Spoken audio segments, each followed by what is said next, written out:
You're listening to the Baumbastic Podcast with Andrew Ellis on Inside Arkansas. What's going on, everybody, and welcome back to the Baumbastic Podcast presented by Inside Arkansas and hosted by Andrew Ellis. I'm coming to you after Arkansas's 7-4 midweek victory over the Grambling Tigers of Ruston. And this game took place in Dickey-Stephens Ballpark in North Little Rock, Arkansas. I hope I got that right. I think it's North Little Rock. I get confused because War Memorial is in Little Rock, but I'm pretty sure Dickey-Stephens is in North Little Rock. I know the Central Arkansas folks are going to scream at me if I got that wrong, so I hope I didn't. But nonetheless, Arkansas played a midweek baseball game, which, as we know, not necessarily the biggest deal in the world, midweek baseball games.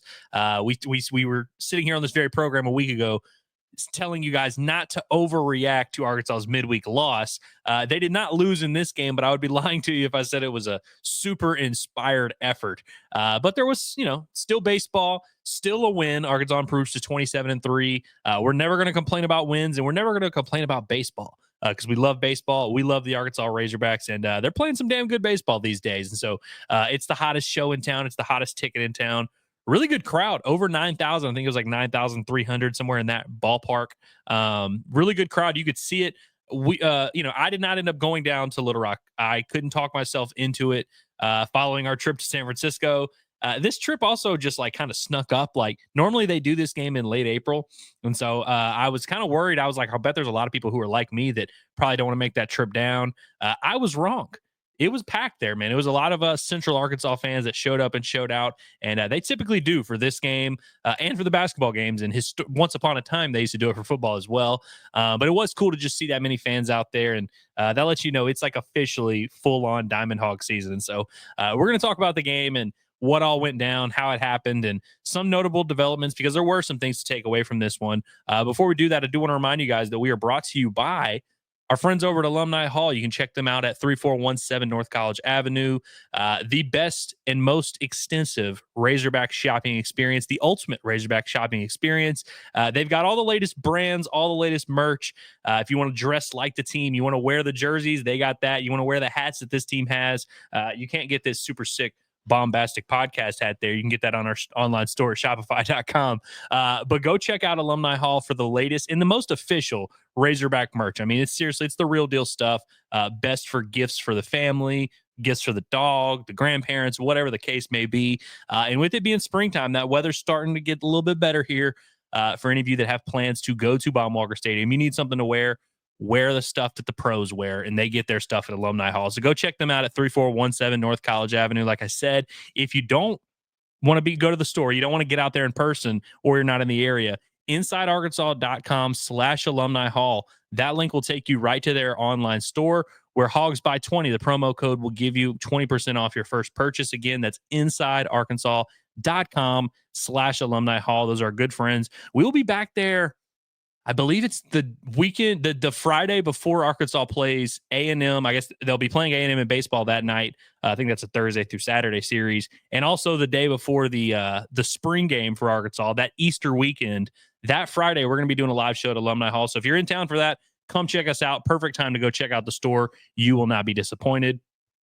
So again, Arkansas wins 7-4. Again, not a ton you can really take from this game, if I'm just being honest. And this is coming from someone who, it is literally my job to come and take as much as I can from each one of these games.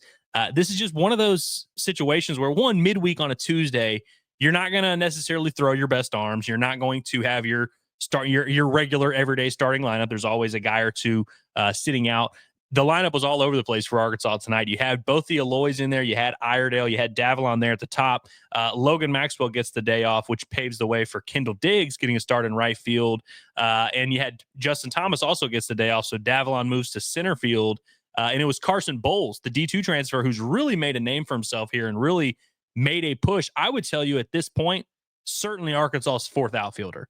I will get into a little bit more of that, but been swinging the bat well, been doing well in these midweek spots. We'll see if we ever see him on the weekend. I think he does have one SEC at-bat, and I believe he has a hit, but he did a good job in this game. On the mound for Arkansas, I guess I can pull up the box score while I'm talking about this here, just so you guys can see it. But starting on the mound for Arkansas in this game was Tate McGuire, sophomore right-hander who has had, I wouldn't say he's had like a a bad season or a good season. He's just kind of been out there for Arkansas. They've thrown him in some high leverage spots early in the season. He got a save, I believe, in Arlington. They threw him into some big time spots. And so it's a guy that has kind of been on the cusp of that weekend mix, been kind of in and out of the circle of trust, hasn't really locked down a full on weekend bullpen spot necessarily, but a guy that's kind of in that radar there. Right there on the edge. And so I feel like tonight's outing certainly not going to hurt him. He does walk two guys, which is a little bit surprising. He's a pretty big time strike thrower. And I thought he filled up the zone pretty well. I mean, 59 pitches, 38 strikes you see there. So I feel like the two walks doesn't really tell the story of how well he commanded the baseball tonight. Only gives up the one hit, which was a leadoff double in, I believe, the third inning. That's how the one run came around to score. Probably should have had the guy out at third base. Zane Becker, who got to start at catcher behind the plate, the freshman, looked like he threw the guy out at third base. Brent Iredale couldn't make the tag. Brent Iredale, sneaky, rare bad day defensively at third base. Also was 0 for 2 at the plate, but he did have an RBI sac fly. But again, I thought McGuire did a really good job, basically just doing what his job was in this situation, which is eat up innings, go out there, get some experience, 4 innings. I don't know how many innings he's thrown at this point. I guess 10 or 12 or innings, somewhere in that range. A guy that only threw an inning and 2/3 last year. And so still very young in his career, still a very talented arm worth investing in. And so I think he is the exact prototype for the guy you want to throw in this type of setting. Colin Fisher, a guy who had been getting a ton of midweek starts for Arkansas, had been kind of the primary midweek starter, he and Ben Bybee. Ben Bybee, of course, has kind of graduated to the weekend work. Good to see him get the day off here after throwing 60 pitches on Sunday. Colin Fisher throws 1 inning in this one, throws 25 pitches. He gives up a run on 2 hits, a little bit deceiving as well, I would say. He gives up a bloop single to center field to start the inning, kind of just hitting the right spot. Nothing really you can do there. And then as a push bunt to the first baseman, where Michael Anderson, who, by the way, gets the start at first base, comes off the bag, and it's just kind of hitting the right spot. And so he gives up 2 hits on paper, neither of which were hit really hard. And almost had the guy at home plate there. Vahiva Loy almost made an unbelievable play to get him. But that was that might have been Dylan Carter's runs there later. Maybe I'm confusing those. But again, big tuna, Colin Fisher. I thought he threw the ball okay. Nothing really to take away from his outing. He's kind of in a weird spot now because he's not pitching on the weekends necessarily. And it did not go well for him in Ole Miss whenever they did try to bring him into a high leverage bullpen situation. But I feel like they've also been not using him a ton in these midweek starts because they want to have him available for the weekend. And we still don't know what Parker Coyle's status is going to wind up being. We'll see if we see him on the weekend. But if not, Colin Fisher is going to be a guy that you could very well see crack into that bullpen mix on the weekends. So we'll keep an eye on him. But today was not necessarily a start that is going to, I always say, not going to be something you tell your grandkids about. You're not going to tell your grandkids about this game. You're certainly not going to tell them about Colin Fisher's outing. Dylan Carter gave the Arkansas a couple innings. He's thrown a lot in these midweek settings, even though he is a senior. Just kind of always does his job. Always ready to take the ball for the Razorbacks. He's thrown a good bit on the weekends. Also threw for Arkansas on Friday night. Did come in and throw an inning of work there. I think it was only 12, 13 pitches. But he's also been taking the ball in these midweek games. And so he's sneaky, racking up a good bit of innings. I thought the best, most notable pitching performance of the night, you guys know where I'm going with this, Cole Gibler. The dude was unbelievable. I thought he threw really well last week in the Missouri State game that Arkansas wound up losing. The reason they wound up losing is because he kind of ran out of gas for his third inning, and they end up having to go to Will McIntyre and having to go to Tate McGuire, and it kind of unraveled from there. But I thought Cole Gibler was really good last week and pitched better than his final line indicated because Will McIntyre came in and gave up the 2 runs that he left out on base.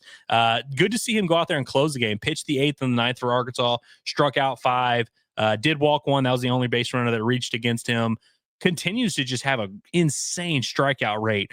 I believe he had 12 or 13 strikeouts in 9 innings of work coming into tonight. Certainly going to be one that goes up there from there.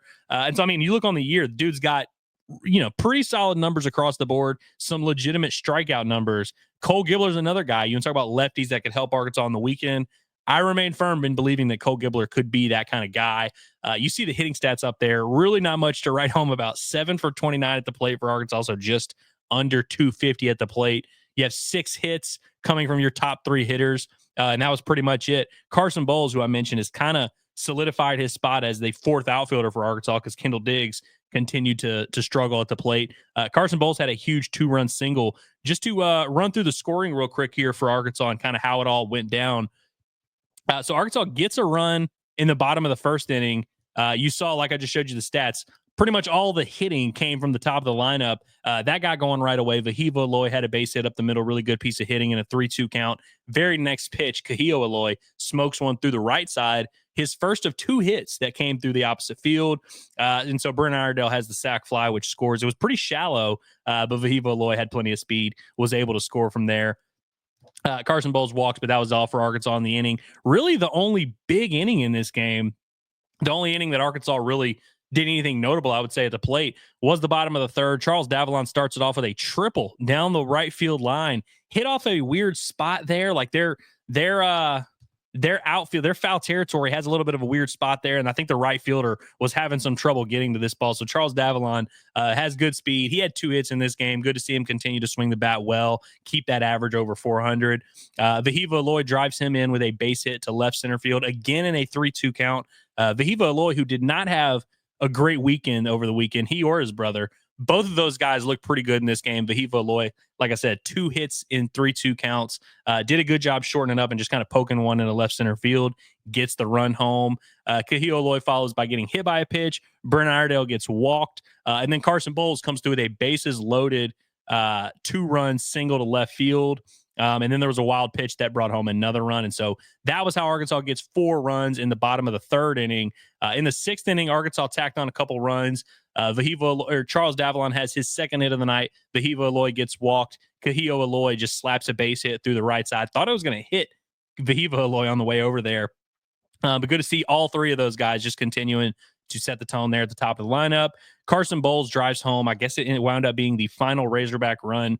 Fielder's choice. Thought it was going to end up being an E4. He hits a ground ball that kind of was almost a soft liner, almost got caught, almost thought you were going to be able to double him off because he's going to catch it in the air. Wound it up being a fielder's choice to the second baseman there. That provided the 7th Razorback run. So, again, not really a ton to talk about offensively. Not like a ton of guys went out there and really showed up and showed out. But it was just good to see some guys get some experience. Michael Anderson, who I mentioned, gets to start at first base. We have not seen him since opening weekend. And this is a guy, remember, this is the Rhode Island transfer who, coming into the year, like in the fall, we kind of thought might have a chance to be the everyday starter at first base. He and Reese Robinette kind of got phased out of that battle pretty quickly. And like I said, we haven't seen Michael Anderson in the field or at the plate since opening weekend against Washington State. And so, honestly, it was shout out to Ryan Bryant, by the way, who's a legend of our chat, always listening to the Baumbastic Podcast, called for this the other day on the podcast, was like, man, I'd love to see Michael Anderson get an AB. And I was basically like, why do you want to see Michael Anderson get an AB? Like, I don't really, not really any reason to do that unless you really want to bench one of these other guys. But, you got Nolan Souza and Cam Kojal got the days off, although both did come into this game later as defensive replacements and got some ABs. Nolan Souza just takes a 4-pitch walk, disciplined, composed. Clearly he's dialed in at the plate. But again, this is where we're at. This is on a Tuesday night game, 7-4 against a team that you've already run ruled earlier in the year. These are the takeaways you got to come away with. So good to see some guys get some experience. I say that I'm being exaggerating a little bit in jest, because if anyone was watching the game, it really wasn't an action-packed showing. And honestly, man, I was thinking about it.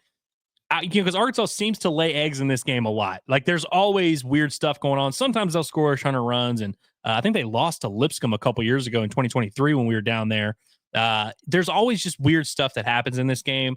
I think it's just really hard when you're in the middle of SEC play to take a bus down to Little Rock on a random Tuesday afternoon. I actually think it's cool, like going to new parks and playing in a minor league park, but I don't think 19-year-olds necessarily get that fired up about playing in the Arkansas Travelers Park, especially ones that are not from the state of Arkansas. But, good to see a few in-state guys get in there. But again, just not what I would call an inspired effort by the Arkansas Razorbacks. I want to quickly clarify and follow up by saying I don't care that these guys didn't come in super dialed in for this game. They get the job done. They scratched across a couple runs and some promising pitching performances. Like, I really think Tate McGuire, I don't know if he's going to wind up having like a real high leverage setup late inning bullpen role for Arkansas. Maybe he's just going to be kind of those mid-long relief guys you throw out there when things go south. But like I said earlier, a young arm still worth developing. And I think Cole Gibbler, as a true freshman, definitely an arm worth keeping an eye on and worth developing. I feel like he's starting to put it together a little bit. I think he's a guy that I wouldn't be surprised at all if we see him on the weekend in a big-time situation. And Colin Fisher, it hasn't gone great for him these last couple of weeks, but I still have a lot of faith in him. Still would like to see him get some opportunities. And Dylan Carter, same goes for him, a guy that's been just doing his job and going out there and taking the ball every time he's been asked to do it. Not necessarily a banner day at the office for him. Had a little bit of tough luck, but overall, productive night at the office for the Arkansas Razorbacks. Like I said, good to see a ton of fans out there, and hope a lot of those fans will travel up north for the weekend. Going to be some crazy weather, but Arkansas and Missouri are going to try and get in 3 games somehow, some way. When you're in the SEC and you're trying to look impressive each weekend, you really want to play 3 games against Missouri. So we'll hope the Razorbacks can get it in. So that's all I got for you guys today. A little bit of a miniature edition of the Baumbastic Podcast, just to recap a 7-4 victory over Grambling. One that I'm sure we will never talk about again, but we're here to talk about it tonight. So hope you enjoyed, and we're looking forward to some better action on the weekend. If you're listening to this now, whether it's Tuesday night or Wednesday morning, whatever it is, Wednesday afternoon, be on the lookout. We've got a really cool interview coming out with Jason Jimenez. I was messing up the name a lot earlier. Jason Jimenez, who is the father of Aiden Jimenez, who has been really one of the better stories of Arkansas season, done a really good job on the mound, really emerged as a top guy for Arkansas. So it's really good to hear from Jason and hear from his family and hear kind of their whole story. It's a big baseball family from the West Coast, former big leaguer his dad is. And so really good to hear his insight, knows a lot about pitching. And it's just cool to hear, get a little peek behind the curtain at like I said, has been one of Arkansas's best stories. So that interview will be out Wednesday afternoon. So be on the lookout for that. And like I said, we will have coverage leading up to the weekend on Arkansas versus Missouri. Should be a fun one if they can get in the 3 games with the weather. So make sure you're subscribed to this channel. Make sure you're subscribed to the podcast feeds wherever you listen.